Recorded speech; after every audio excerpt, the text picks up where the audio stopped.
Degree, engineering, PG పూర్తి చేసి కూడా ఉద్యోగాలు లేకుండా నిరాశగా ఉన్నారా? బ్యాంకు ఉద్యోగాలైతే బాగుంటాయి కానీ పోటీ పరీక్షల శిక్షణా సంస్థల్లో ఫీజు మీకు భారంగా అనిపిస్తుందా? అయితే ఆలస్యం ఎందుకు? మన వెనిగండ్ల ప్రక్కనే ఉన్న కౌండిన్యపురంలోని కౌండిన్య ఐఏఎస్ అకాడమీలో హైదరాబాద్ నుండి అత్యున్నతమైన ఫ్యాకల్టీతో ఆర్థిక భారం మోయలేని వారికి సేవాభావంతో లాభాపేక్ష లేకుండా కేవలం మంచి ఫ్యాకల్టీతో అతి తక్కువ ఫీజుతో నిర్వహించబడుతున్న మన ఐఏఎస్ అకాడమీలో చేరండి, చేర్పించండి, ఉద్యోగం సాధించండి. వివరాలకు doctor E V Narayana, retired principal, TGPS college, Guntur, founder and chairman cum managing trustee, Guntur, Andhra Pradesh. Cell number 9966112933.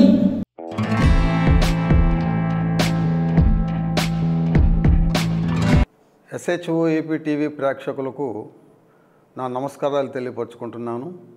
ఈరోజు మన తెలుగు చలనచిత్ర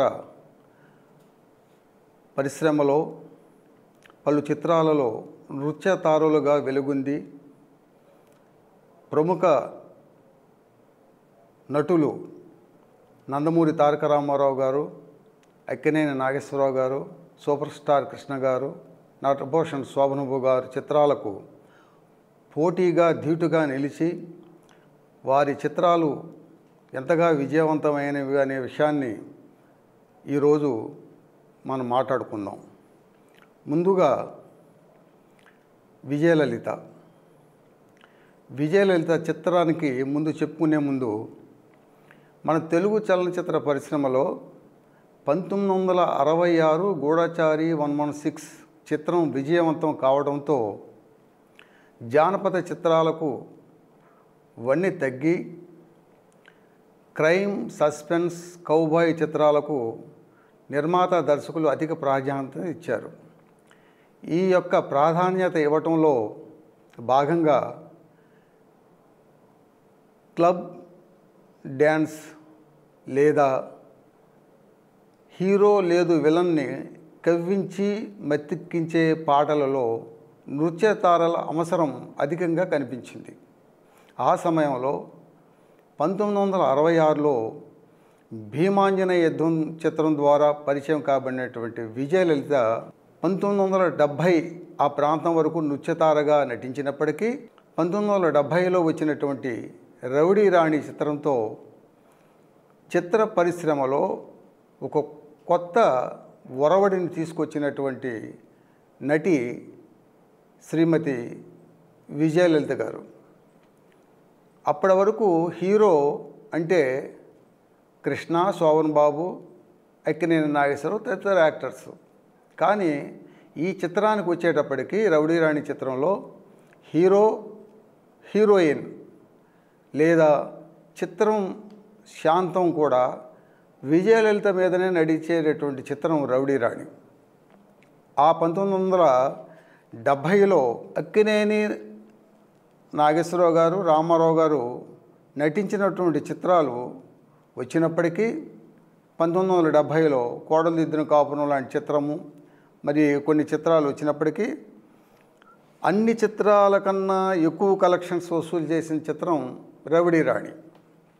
అప్పటి వరకు మన తెలుగు ప్రేక్షకులు హీరోని ఆ దృష్టితోనే చూచారు తప్ప ఒక స్త్రీ, ఒక మహిళ అడ్వెంచర్ పాత్రలో నటించడం అనేది ఇది తొలిసారి.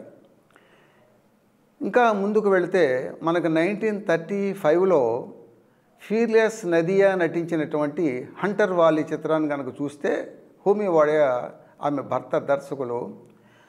హిందీ చిత్రసీమలో ఫీర్లెస్ నదియా చిత్రాలు అన్నీ కూడా ఈ తరహా చిత్రాలుగానే మనం చూడవచ్చు. ఆ కోవలో వచ్చినటువంటి చిత్రం రౌడీ రాణి.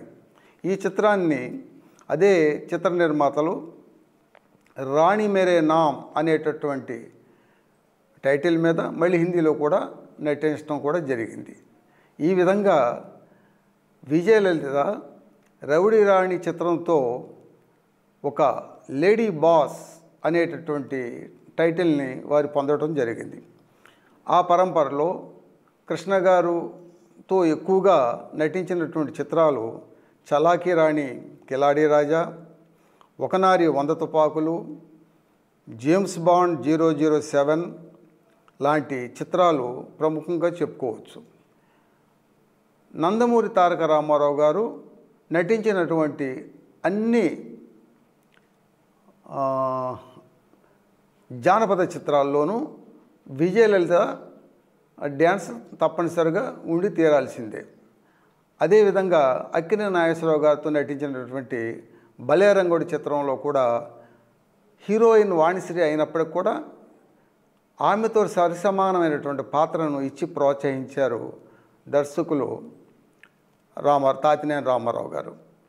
మరి శోభన్ బాబు గారితో కూడా మోగ ప్రేమ లాంటి చిత్రాలు నటించడము, ప్రత్యేకించి కూతురు కోడలు అనేటటువంటి చిత్రంలో కూడా విజయలలిత గారు నటించడం, ప్రత్యేకించి 1974లో చైర్మన్ చలమయ్యలో చలంగారితోనూ, బుల్లెమ్మ బుల్లోడు రమణ చిత్ర వారి సొంత బ్యానర్లో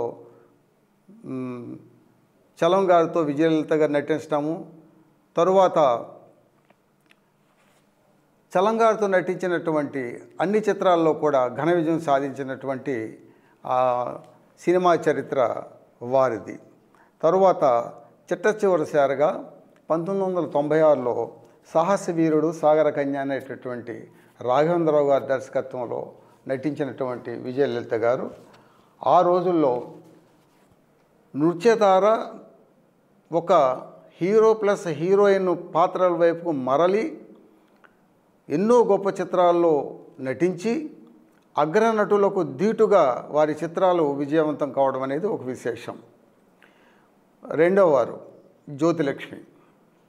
జ్యోతిలక్ష్మి లేని పాట ఆనాటి చిత్రాలు లేవని చెప్పాలి.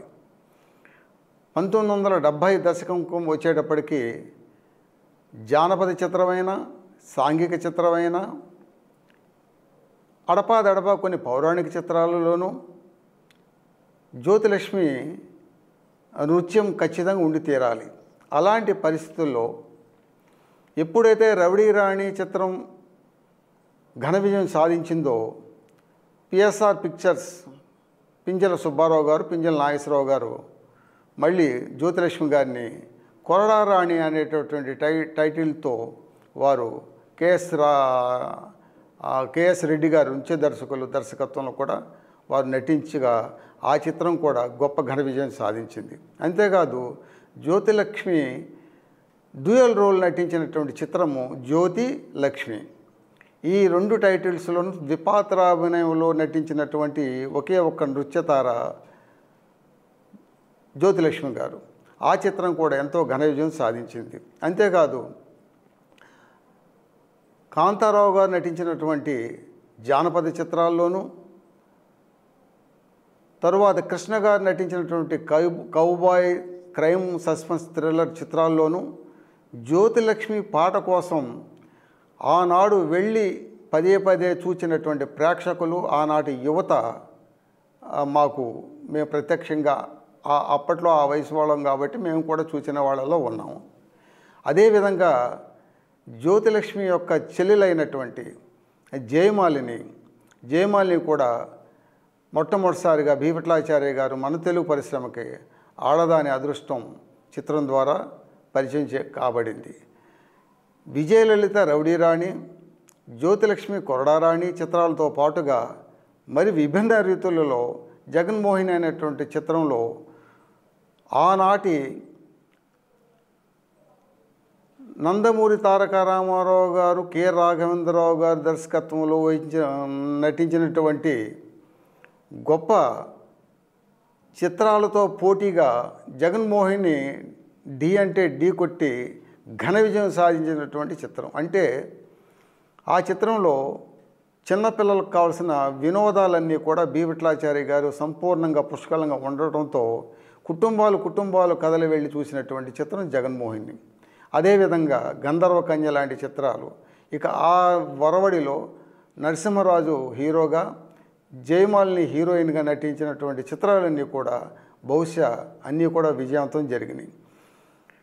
ఇందులో ప్రత్యేకంగా దాసనారాయణరావు గారి గురించి చెప్పుకోవాల్సిన ఒక అంశం ఉంది. దాసరి నారాయణరావు గారు దర్శకత్వం వహించినటువంటి కన్యాకుమారి చిత్రం ద్వారా జయమాలిని వారిని హీరోయిన్గా పరిచయం చేయబడటం జరిగింది. ఆ కన్యాకుమారి చిత్రం ద్వారా మన ప్రముఖ గాయకులు ఎస్పి బాలసుబ్రహ్మణ్యం గారు కూడా తొలిసారిగా సంగీతం వహించినటువంటి చిత్రం కూడా కన్యాకుమారి. అదేవిధంగా పోలీస్ వెంకటస్వామి, ఒకటి కాదు రెండు కాదు, అగ్ర దర్శకులందరూ కూడా జయమాలిని పాట లేకుండా ఏ చిత్రం తీయలేదు. ప్రత్యేకించి రామారావు, నందమూరి తారక రామారావు గారు